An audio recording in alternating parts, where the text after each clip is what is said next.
The Ag Economy Barometer index was 3 points higher to 129 this month. That still leaves the index 29 points lower than it was in May, which was the index's high point so far in 2025.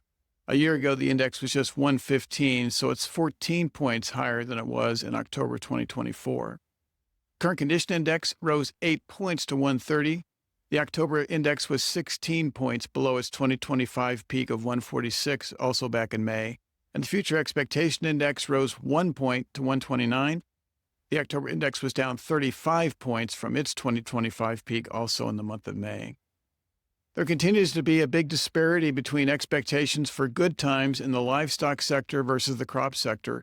This month, 70% of the respondents in the survey said they expected to see good times for the livestock sector over the next 5 years, while just 30% of the respondents said they expect to see good times for the crop sector over the next 5 years.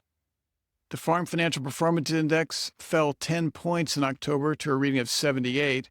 This month's index reading was 31 points lower than it was in May of 2025.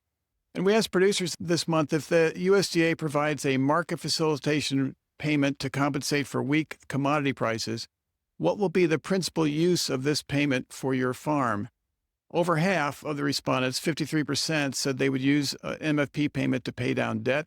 25% said they would use it to improve working capital, while just 12% said they would use it to invest or update their farm machinery, and 11% said they would use it to cover their family living expenses. Farm Capital Investment Index, in a bit of a surprise, rose 9 points to 62, essentially offsetting the decline that took place in September.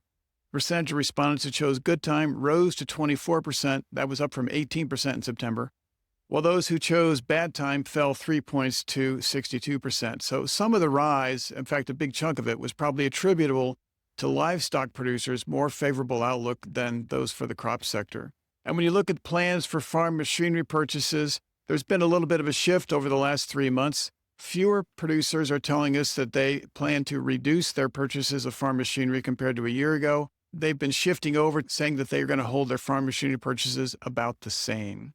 The short-term farmland value expectation index at 113 was 7 points higher than a month earlier, and that broke a pattern of declining index values going back to June. We asked producers, do you expect the increased use of tariffs by the U.S. to strengthen or weaken the U.S. ag economy in the long run?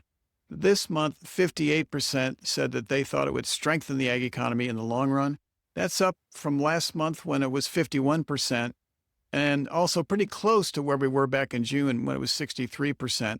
Perhaps more interestingly, though, the percentage of producers who are uncertain about the impact has doubled since spring. In the spring, in April and May, 8% of the respondents said they were uncertain about how the outcome of tariff policy would be. This month, that was at 16% versus 19% last month. We asked producers this month what changes, if any, they plan to make on their farm in 2026 in response to low corn prices. And 30%, roughly 3 out of 10, said they anticipated making no changes. 27% said they would adopt lower-cost seed traits. 29% said they would reduce phosphorus rates. And just 11% said they would reduce seeding rates. 16% said they would reduce nitrogen rates in 2026. And in a question we've been asking since July, would you say that things in the U.S. today are generally headed in the right direction or on the wrong track? Responses continue to be very consistent. 72% said right direction. That compares to 71% who felt that way in September, 69% who felt that way in August, and 74% who felt that way in July.